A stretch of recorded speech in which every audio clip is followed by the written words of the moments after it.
Атака на домакините. Прекрасен авантаж. Пуска Станислав Ставров. Подаване за защитата. Няма засада. Удар. Адам Стаковяк спасява, след което няма кой да докара. Ето колко бързо се разви атаката на Лудогорец. Нямаше засада при това подаване към Кишада.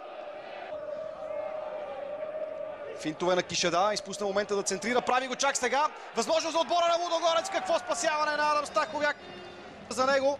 След като Върджил Мисиджан овладя топката на Гърди, прието това центриране на Кишада, увисна цялата защита на Ботев, сбърка Йордан Христов, остави човек зад гърба си. Имаше достатъчно време Върджил Мисиджан да овладее на Гърди и след това със силен удар на националния стадион Васил Левски. Дания Балов влезе в положение на засада, изтегли се обаче на време. Няма вдигнат флака. Балов, внимание, центриране на Дания Балов, удари пак Стаковяк спасява. Този път жуниор Кишада имаше блестящ шанс да отбележи след центрирането на Дания Балов. Да видим обаче дали при паса към крило. Не ви какво направи в един двубой срещу Литекс. Разбъркване в наказателното поле. Може да се стигне до удар. Топката е изчистена. Блокират се чудесно двамата. Сега възможност за отбора на Ботев. Мариан Огнянов. Центриране на Мариан Огнянов. Невероятен пропуск. Фрапантен пропуск пред вратата на Владислав Стоянов. Има защо да се държи за главата Божидар Васев, който може да центрира.